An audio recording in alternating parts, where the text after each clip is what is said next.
really love the concept of being bold. I think that it's critical for women in business.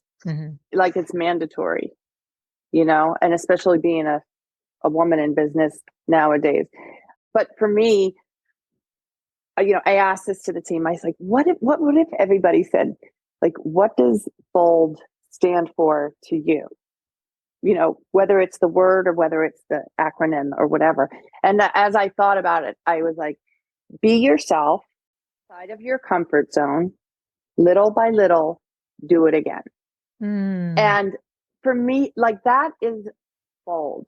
Like if I turn around and I ask myself, outside my comfort zone at all, whether it's in a decision, whether it's in a sport, whether it's in a room of networking, whether it's going someplace by yourself, those are all the kinds of things that are going to propel you forward.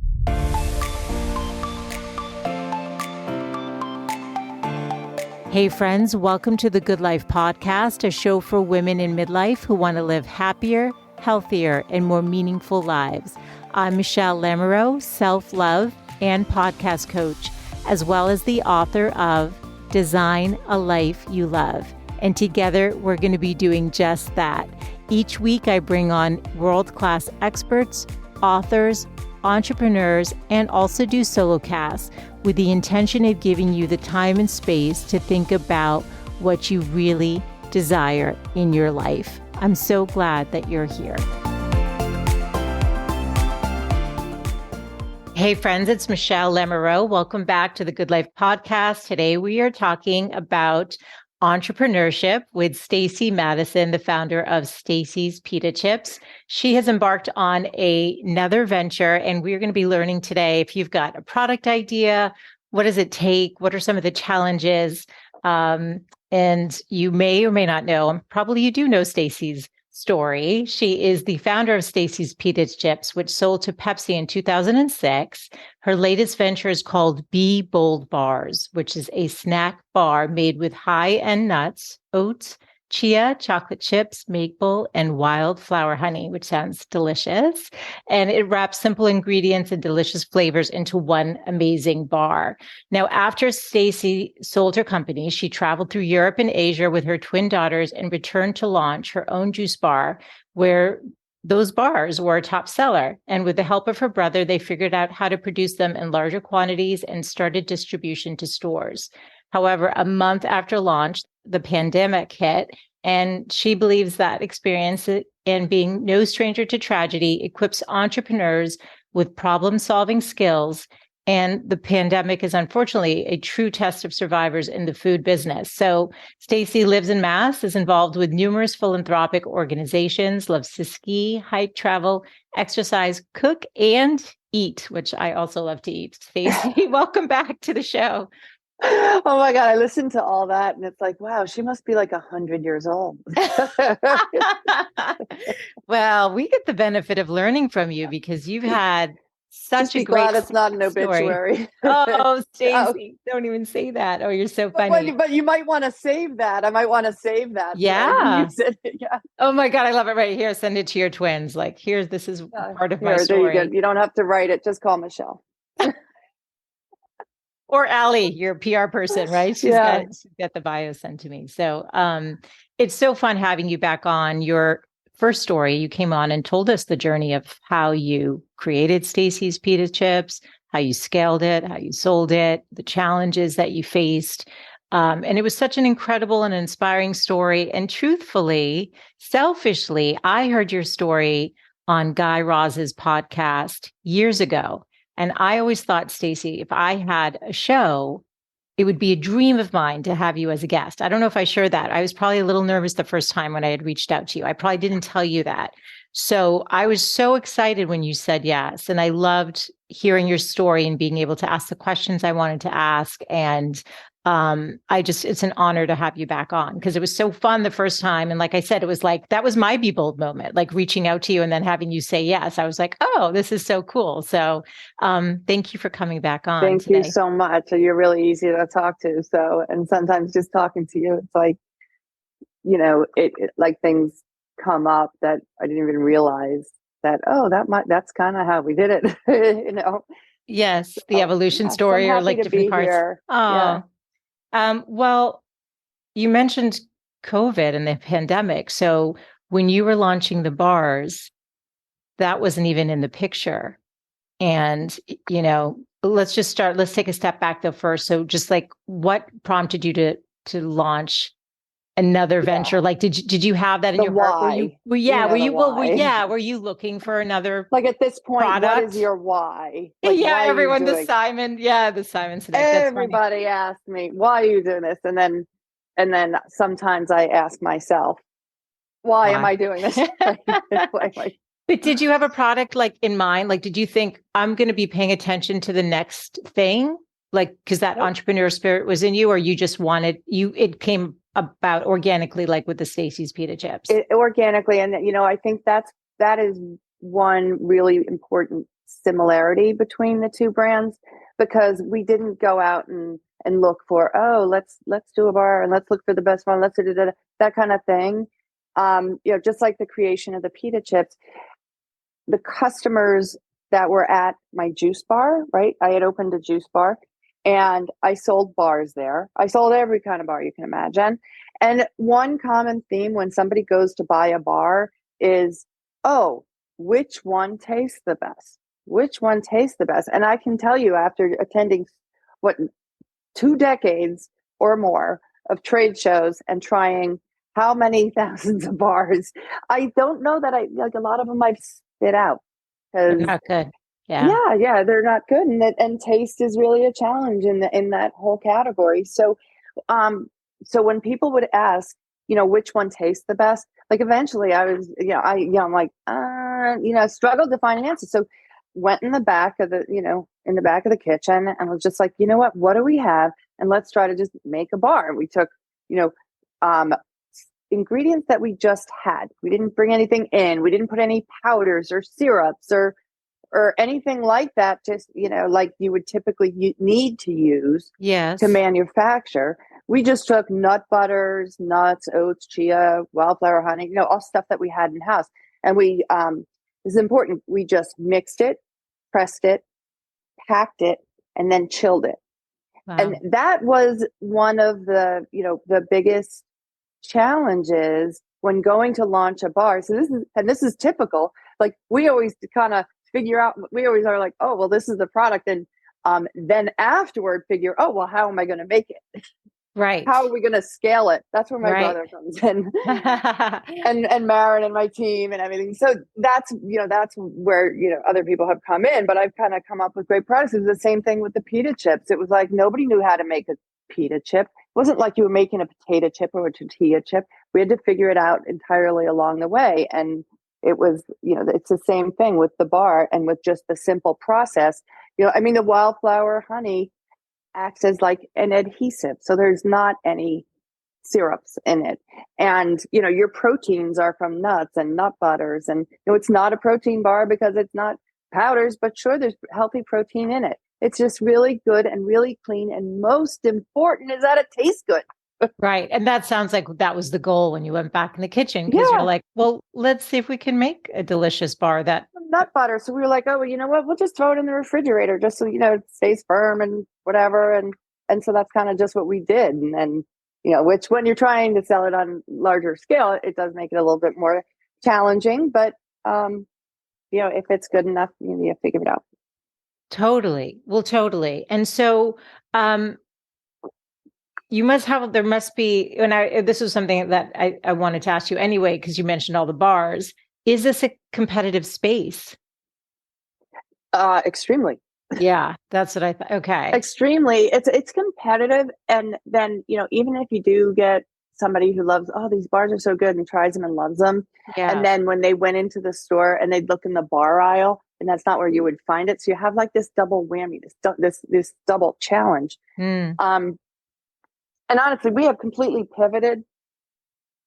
We had completely pivoted. So we've been to try to overcome some of those challenges.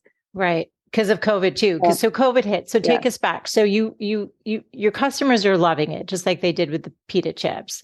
And you're like, okay, I think we're on to something here. Like, let's give this a go. And so did you started packaging them up, or like what did you do? Customers loved it. That's, number one. Number two, is that testing the market, right? Like like you said, well, for people, I think we might have been talking a little bit about this, but for people who are looking to start their own business, or for your listeners, one of the most important things is that you may think you have a great product, and you might, but you really have to test it and test the market. And the good thing about the bars is that I had the Juicebar, so I knew people were buying them. I knew, so I kind of had that proven already. So first you have to make it, then you have to have the product, then you have to make sure it sells, and then you have to figure out how to scale it. How are you going to make it bigger? And then you get your distribution, and then you get hit by a pandemic. So I mean, exactly. So then what did you do? What how did that impact what you were doing? Okay, so I got to tell you this story because people think, oh well, it's the same challenges. I mean, right. You do. Yeah. Nobody. A lot of being an entrepreneur is crisis intervention, and we were lucky enough to get into Publix, Wegmans, Stop and Shop, all these large chains with the bars. Amazing. You were. Yeah. Can I ask, did it help that you were Stacy's Pita Chips? Oh, okay. So we aren't now. Okay, yes. When we first launched, we got into all of those stores, and yes, it helped that they listened to Guy Raz on how I built this. The buyer listened to it, and stuff like that definitely helped. So it wasn't the getting into the store, but then you have to have your demos, you have to get your sell through, you have to keep your numbers up. And the pandemic, it's like we literally manufactured enough bars. Like, it's not just the expense of getting in the store, but you have to make sure you have enough inventory on hand to restock when it does sell, right? Yes. So now you're in a couple thousand stores, and you have, a couple of SKUs, and you have to make enough for to fill it first time and to refill it a second time. So the pandemic hit when it did. I mean, we were left with, more than $250,000 in inventory. Wow. And, and including, and then you have to add on the expense of all of the stuff that you've already put into the stores, and you haven't made any sales yet. So you're starting so far, double in the hole in that sense. And then with the pandemic, nobody can predict consumer behavior. Yeah. None of the stores, the stores all shut down. All of our marketing and our demos went to shit, right? Because there was that marketing demos, that's in person. In person, in the stores, who's selling. Anybody who does happen to go in the store is just running down the aisle and with their mask on. Clorox. Right, with their mask on. They don't want to open their mouth in the store. Let me tell you, they shoot right past the bars boom. So what? Nobody's picking up a bar. They're going straight for the paper towels or the toilet paper or whatever. Right. So so it's a very tough time, and we also didn't expect it to go on for so long. Nobody did. Totally. So we, at that point, we had to we were like, well, what are we going to do? And, because we tried to hold on for so long, and then we had all this inventory. So what we did was, during the pandemic, we tried everything. We were like, okay, we donated pallets product to the hospitals. So 5 different hospitals down in Florida where Publix is. We unpacked every single carton. We stickered every single bar so that says available at Publix, available at Publix, available at Publix. We're like, okay, we're going to drive it ourselves. And so we did all of this donation of all of these products. We put them in HelloFresh boxes. We did so much. But still, it was just we weren't going to throw them away. We had to, do something. So, right. And then, It was just one thing after another that kept hitting us like that. And we really Wow. came to the point where we thought, you know what, it's this is just kind of like owning a boat, right? It's a big money pit. Or buying an old house. It's like all you do keep doing is sinking money, sinking money, sinking money. And so we probably sunk so much more money into this than we ever did trying to start the pita chip company. And it's all just a loss. It's all just a loss at that point. So, and it's not for any about the product. It's a great product. Everybody who tries it loves it, and all the taste is there. And yeah, people didn't get a chance to try it. People didn't get a chance to try it. So we have now pivoted, and we came out of all grocery stores, and we're only selling online. Okay. That is all we're doing. And honestly, when I was, when we had the pita chip company, it was like the joyous part of the business was really having that direct contact with the customer and with the consumer, and with, having that power to make things right, as compared to, dealing with the grocery stores and the distributors, and they serve a function, but it wasn't my favorite part of the business. So I'm like, you know what, why? Go back to your why. Why are you doing this? And I'm like, oh yeah, why am I doing this? And why am I doing the part of this that I really didn't like the best? Right. Right. So I liked the small business part of it. So that's, so I don't know. That's amazing. No, you didn't. That was actually quite clear. And I'm sorry that all happened. I mean, I think a lot of businesses face so many unexpected challenges because of COVID. It just literally turned the way everyone did business just on its head. So I commend you for pivoting and doing what you needed to do and innovating and all of that stuff. Just so take us back. So what year did you start at? 2019 was BeBOLD's launch? Yeah, right. When right before? Yeah. Yeah. Okay. So, all right. So here we are a few years in. What has been the same in terms of the growth process, and what is different about this product? Because different is the growth process, because the pita chips grew so fast. They did, right? So that is pandemic, definitely different. Do you feel like it would have been different? It would have been different without the pandemic, because you would have had the opportunity to be in front of customers.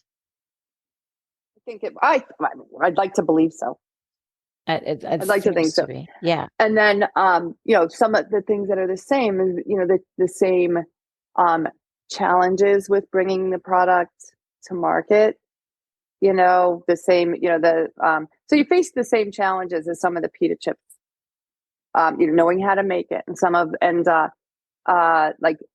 how to direct the customers to find it in the store, and how to, so some of the same challenges. The pita chips were more in the deli than in the snack aisle. Bars are in the refrigerator rather than the bar aisle. Those kinds of things were all things. And now it's great because we're online. It's really, we can still, we've got a couple of weeks, you're fine out of the refrigerator, but we still can, so we can ship it, and then it arrives to the customer and they just store it refrigerated. So who are you marketing to? Simple. Yeah, sorry, direct to consumer, or are you also going to I think of those, I don't even know if WeWork exists anymore. I didn't watch that show they did on the founders. I don't know, but stuff we those do co-working spaces or something. I feel like, they always have the kombucha on tap. Do they have bars on tap? Some accounts that order. We have some accounts that order for a corporate office. So we do still have some wholesale accounts that we ship to. Yeah. Yeah. So how are you getting in front of the consumers anymore? Yeah. Okay. And so how do you get in front of the customers? Because everyone, you're right, wants a delicious bar. I think that's everybody wants that. Yeah. Yeah. So we just a couple of weeks ago, we just started a big social media push. Nice. And working with influencers and, getting them having that sense of discovery and surprise, oh my God, they're bar eaters.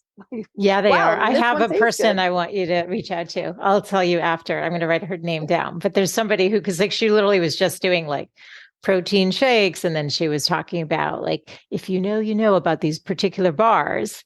And I was thinking about you. So I will send you her information. Yeah, thank you. Because I think she'd be a good one for you to reach out to. So that's cool. So you're doing that avenue that you just launched now. Yeah. And what's different? Well, this wasn't around when I launched the pita chip company. We barely even had websites at that point. So true. So, yeah. And so this whole social media thing and the whole, with the internet and with, people buying on, like, not buying food online. Like, nobody even thought of doing that. True. It's so true. Now, the first time around, you self-funded, I believe, right? Is that the same time, or were you trying to get outside investors? Or are you still doing the same model? So the first time around, we never ended up, but we just did like, we didn't spend money we didn't have. Right. So right. I think we got a couple of like small business loans along the way. Yeah. And then with this company, my brother and I self-funded it. Yeah. And then we were like, toward the end of the pandemic, we were like, well, I mean, I guess we could raise capital. Like, are we just gonna keep sinking money into this? Like, yeah. I mean, how much we had set a limit, and then we're like, we got to ignore the last 3 years because it was a pandemic. 100%. Wasn't normal life. Wasn't normal. Not normal life. Take that out of the equation. And so now what is because we had hit the limit, like we were at we need to be closed. So we had to take that out of the equation. Now you're like, okay, we sunk double into it. And then we're like, okay, we're going to go out and raise money. Oh, well, we're not. And then, we were talking about like, I know we have a good brand behind us, but still, who's going to invest in a company that's just like hemorrhaging money? I mean, that was the real hemorrhaging money. We haven't tapped into our secret sauce, like what works for selling the bars. How are we going to get it out to the customers? If we take in money, what are we going to do? We're just going to put more money into something that's not working. Right. Like, all of those things we had to really address. So now I think year 4. I always said with the pita chip company, it's not 3 years, it's 5 years. And now with the pandemic, so, we're in year 4, but now things are starting to turn around and to take off a little bit. Well, it's almost like it's your year 1. That is exactly what it is. This is our year 1. And we're going full steam ahead. And, I mean, it's rough. And then again, you go back to your why. Why am I doing this? So.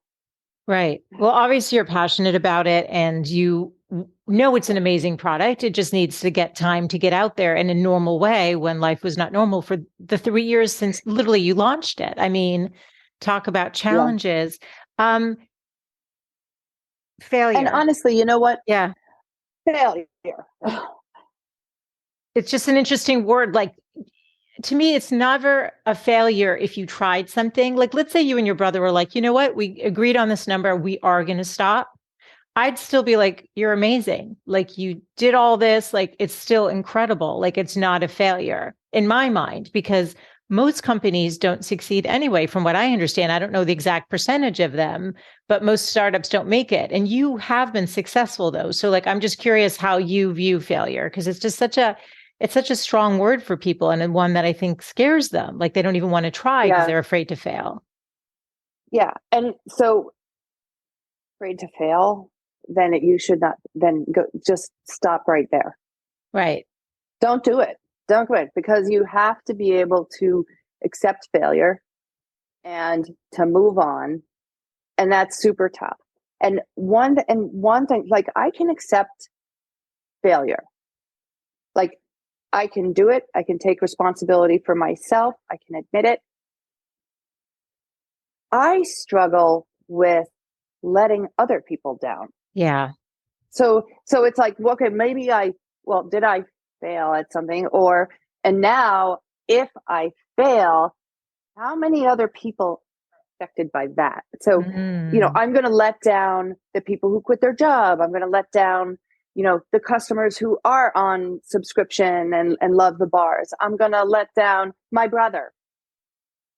He's got, I'm not just losing his money, my money, I'm losing his money. So, it's like, yeah, I can see the failure part of it, but it's like, that's part of what you're weighing. Yeah. It's not just for yourself. And if you are the faint at heart and you cannot handle failure on some level, Yeah. then you should just stop right there. Yeah. Because or don't it start. is part of the, or don't start, just don't start. Don't do it. Yeah. And, one of the things that, I was just talking to my brother about this the other day. And one of the things he was saying is that, you have to, you have to look at all of the decisions that you make in a week, like 50 decisions. And you have to say, okay, well, the majority of them have to be right, but there are going to be some wrong ones along the way. Yep. 100%. Right? And you just have to make more right ones than wrong ones. Yes. And you won't fail. And then you won't fail. And right. And you also have to have that commitment. And I appreciate what you're saying about not wanting to let everyone else who's let other also people down. Yeah, that's huge. I think that's huge. Be bold. I mean, it seems like this is what we're talking about. Where'd the name come from? Because I think the mindset you're talking about is one of being bold. Like it seems like that's what you need to do. But so why Be Bold, Stacy, for the name of the bars? Well, I mean, we love the concept of being bold. I think that it's critical for women in business. Mm-hmm. That bold is what it like it's mandatory, and especially being a woman in business nowadays. But for me, I asked this to the team. I was like, what if everybody said, like, what does bold stand for to you? Whether it's the word or whether it's the acronym or whatever.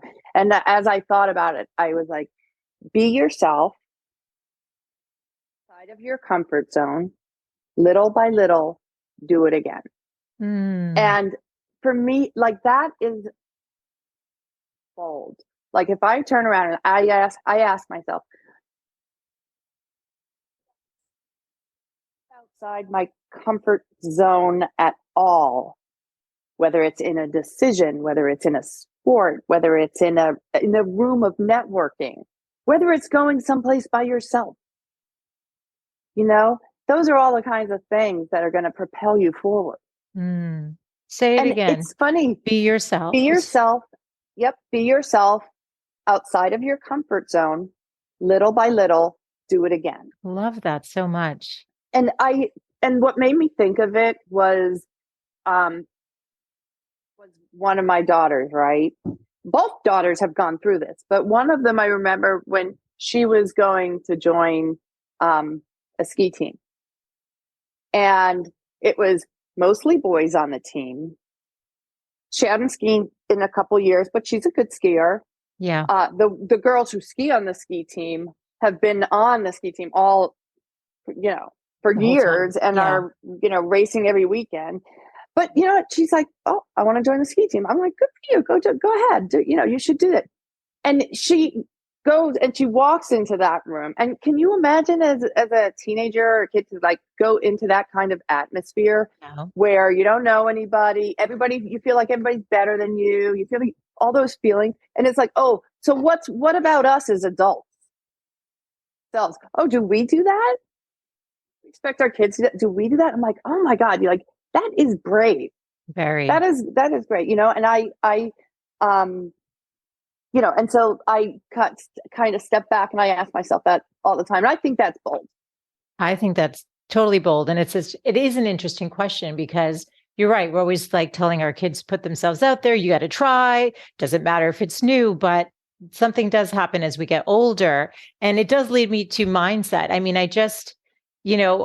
Thomas Edison had that expression that ideas are 10%, success is 10% inspiration and 90% perspiration. How true do you believe that quote to be? Well, very true. Yeah. Very true. I mean, that's part of the grit and the determination. And, it's what I was saying about all of those decisions that you make all week long. And you hope that you make more that are correct than incorrect. And, and it's what it's what you've got to have. Yeah. Make it work. What other mindset or shifts or like attributes do you think somebody needs? Because like we said, most companies aren't successful when they start. You even said like, if you're not willing to fail, don't even start or stop immediately, because at some point even if there's just literally minor failures along the way, or these huge roadblocks like a pandemic that we've never experienced in our lifetimes, right? So it's like nobody would have been able to see that coming. You can't predict some of these issues, or like right now, like for people who are trying to raise money, the banks, like 3 major banks just like crumbled overnight. Like nobody expects that kind of stuff, but things happen. So just talk about mindset, because I do feel like you've got to have your either certain traits. I feel like certain people just seem to have it, and you seem to me as one of those people. Like I would bet on you. Like, when you said about going to raise money, I think you could walk in a room and raise money. Like you're somebody in my mind people could bet on, especially because you're proven. But what would you say? Like, what are those mindsets? Then you got to say, okay, am I willing to take on the risk of letting other people down? Yeah, that's what you're doing when you're taking on money. Yeah. Like I said, I'm like, I can deal with failure myself. Yeah. But it's much harder to deal with failing somebody else. Got it. And what other mindset or attributes do you need? And it's the driven. You have to be driven. You have to be driven. It can't be, okay, this is what I'm doing. It has to be your life. This is what you're living. It's and not everybody what you're doing. talks about, everybody talks about, oh, the work-life balance. And I'm just so, I guess I'm just, I failed at that. If you want to use that word, I just am not good at it but in a way, it's like, if you're loving what you're doing, you've never worked a day in your life. Yeah. And I think that people are like, when you go back to your why, and I'm like, well, I kind of am retired if I now have a business where I can work remotely from different locations. I can travel. I kind of set it up so that I can do the things that I love to do. Yes. And so it's like, I'm, it's like you're not working. Yeah. So all of that, that 90% perspiration, or, what Thomas Edison said, that's part of it, because you're day and night. Yeah. You live, sleep, and eat, dream it, right? I mean, when you get up, your mind is going. It's not like, oh, when am I going to take my next, I don't know, get a massage or something. I don't know. Not that there's anything wrong with that. I mean, you should be thinking about that sometimes. Probably, but Michelle, I know that you probably wake up in the middle of the night with like, oh my God, I just thought of a question. I have ideas all the time. I've always been that type of person, for sure. It's like, right, curiosity. It's like, oh, I was saying to my daughter, I have an idea for another show, and it gets me excited. I'm like, oh my God, you have this one. What are you doing right now? Yes. So yes, I can relate to that. But from a business perspective, like, I do think about, like when you said, if your work can be what you love, like there's that quote from Khalil Gibran, who wrote The Prophet, love is work made visible. And I love that so much. So have you heard of that? Love is work made visible. No. And I love that quote. I love that. And I think, to me, that's the dream. It's sort of the inspiration even behind the show. It's like, if you have that spark, pursue it, even if it's just to add more of you back in.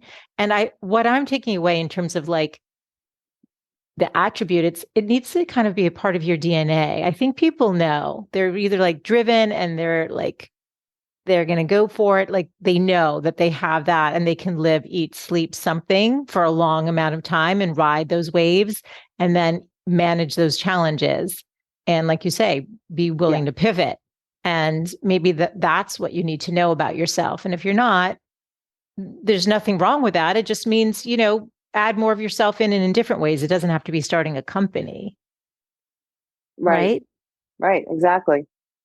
So, Stacy, we've talked a lot about the challenges, but were there any wins that you've had since launching? Absolutely. And we were so excited. I just flew out to Portland to accept the Good Food Awards, which really emphasizes that we lead with taste, right? And we did an article in Bon Appetit magazine I mean, what else says great taste other than, so those are the kind of things that keep saying, oh, you're on the right track. You're on the right track. And the Good Food Awards, it was us in a blind taste test. There were like 2,000 products. Wow. And we got narrowed down to one of the finalists. And then, we were in like the top 10 and we won best snack. So yeah, it was very, very, very much an honor. Stacy, that's huge. That's huge. And that's so cool. They were all like blindfolded. They don't even know what they're eating. And they picked your bar. Like you had to send in product just in saran wrap with like no packaging. Labels on it, no packaging. Wow, that's so cool. Yeah. That's so cool. And I love that idea of like getting that affirmation, like keep going. Like that's like a little nod from the universe. Like you're on the right path. Keep going. Exactly. What advice would you give to a woman out there? Because I do think one of the things that the pandemic did is that it kind of made people assess where they want to be in their lives. And for some, it really is to create something of meaning, but they may not know where to start. So based on your experiences and having to navigate the pandemic with a new product, like you've got a lens that most of us don't. What advice would you give to a woman out there who really does feel driven, but doesn't know, like, I don't know, what advice would you just give to her about getting going?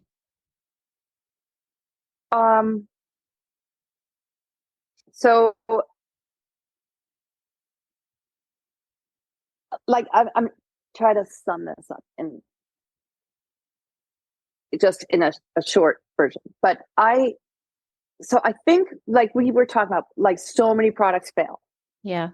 And I think one of the reasons for that is that people think, oh, I have a great product, sell it, and they feel like that's where.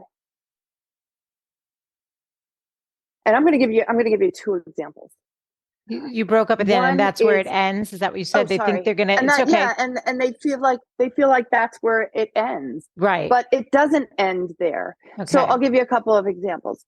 Like the Pita chip company. First would be, when you sell the chips and they go out the door, you have to think in your head to the consumer's pantry, because so much happens between there. Yeah. They go on the truck. The delivery guy goes like this and goes and drops them. All the chips break. The customer gets broken like chips. Breadcrumbs. Sawdust. By the time they're in sawdust. Right? Yeah. So you have to kind of think, and I think that a lot of companies really, because it's so much. The other day, and made me think of this as I was traveling, and the other day I'm in the airport and I go to a very well-known chef's kiosk that he has in the airport with his name plastered all over it. And they're doing everything that they can, from the way that they're dressed to the customer service to whatever behind the counter. And I order like a salmon bagel. Okay. Yeah, it shouldn't be so hard. I paid $23. Wow. For my salmon bagel with the sprouts and with the salmon and the capers and everything on it.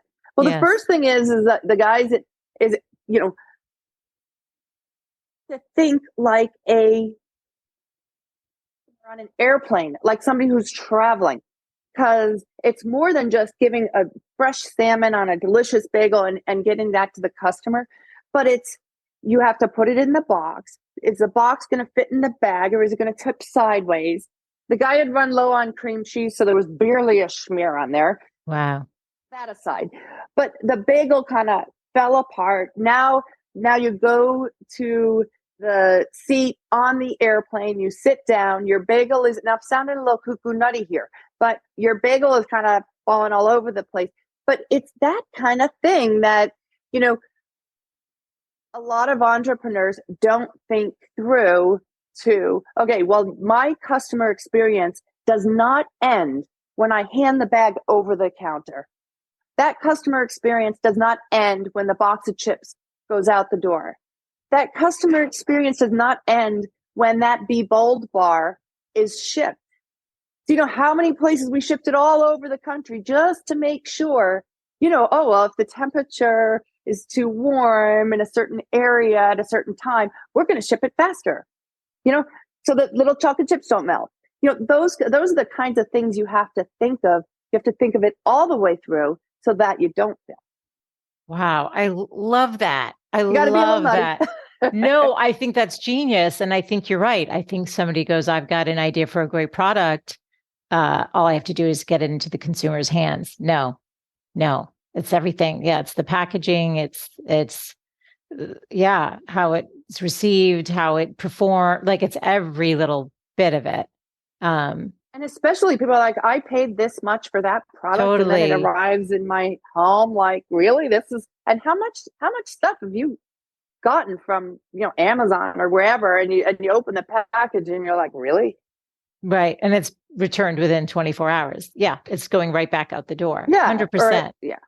No, 100%. Yeah. You're disappointed. And especially if you are paying more, like $23 for a salmon bagel, or a salmon bagel. Right. You expect it to be. I don't care how much money you have.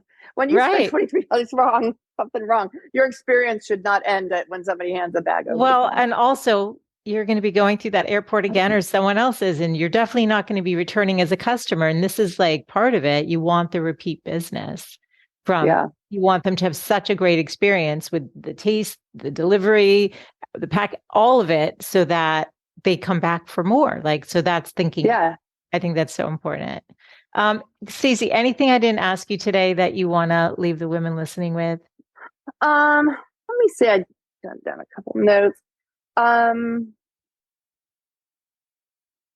So I just want to say that that future, like I feel like even though we're living through the most difficult times right now, that the future is very bright for women.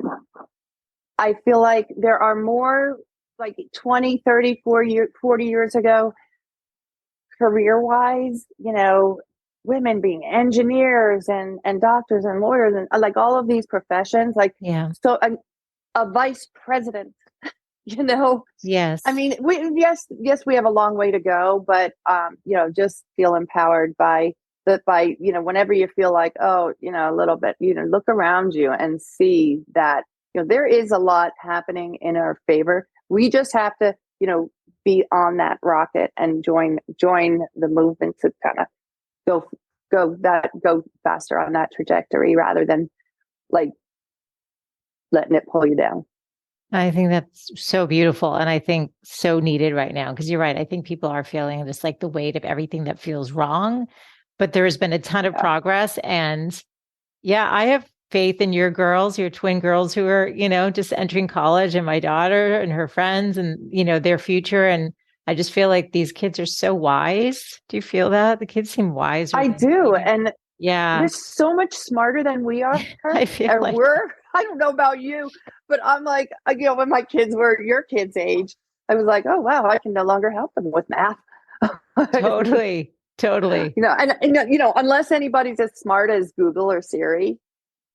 No, totally. And they just seem more like soul. I don't know. They just have a sense of the impact of things. I don't know, more broad, like they just get it. I feel like they get it. So I'm hopeful. And I think that's really beautiful. Well, where can people follow you? You know what they think? Sorry, but they're solution focused thinkers. Yes.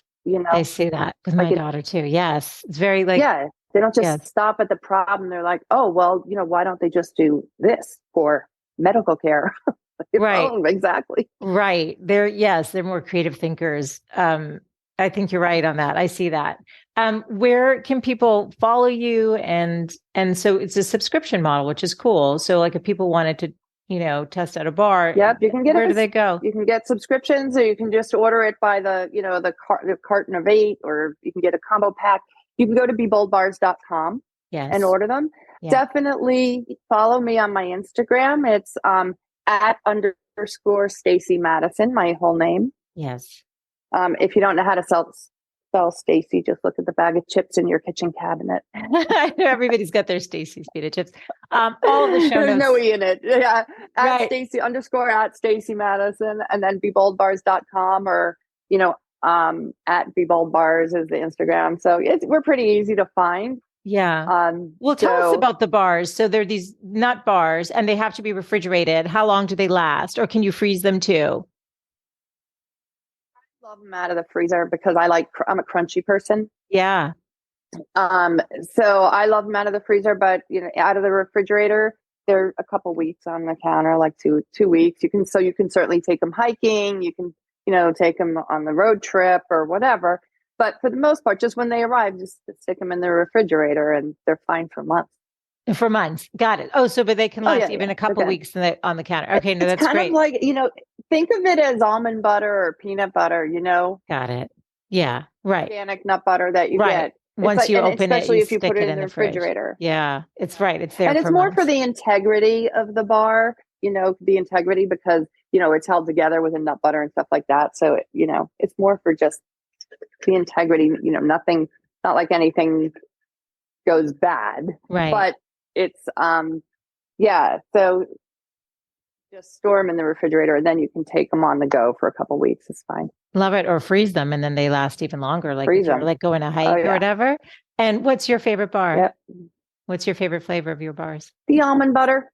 The almond butter. Okay. So that's a direct recommendation. And I have to tell you, so unfair because I don't eat peanut butter. And there's so many people love the peanut butter because they're peanut butter lovers. I love peanut butter. And I'm like, I've never, I'm the only woman, I'm 58 years. I've never had a peanut butter and jelly sandwich. Oh my gosh. Well, that's actually not necessarily a bad thing that you've never had a peanut butter and jelly sandwich. I think a lot of us grew up going to school with when the whole of almond butter and cashew butter and macadamia nut butter, all these nut butters, like those all, I love them all. Right. So that's why I love the almond butter. But, of course I wouldn't let down any of you peanut butter lovers. Yes, like me. But I'm actually allergic to almonds, which is why I don't eat them. Otherwise, I'm sure I would love those too. Oh, yeah. Yeah, I know. So for those of us, I eat the almond butter and my kids eat the peanut butter. Isn't that funny?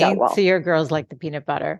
Well, all of the show notes for today will be over at thegoodlifecoach.com with access to the links to Stacy's social and to the bars if you want to check them out. And thanks for sharing your wisdom with us. And we'll be following you, Stacy, for sure. Thanks for having me back. Thank you.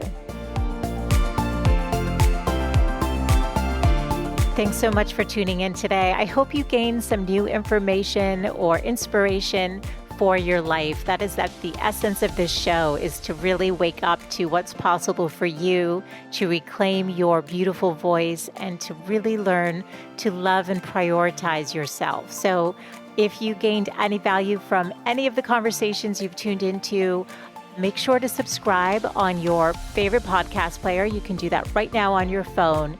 And please do consider leaving a rating and review if you have yet to do so on Apple Podcasts. It's actually how more women can find the show. And I really want to grow a community of women who are loving themselves and living full on.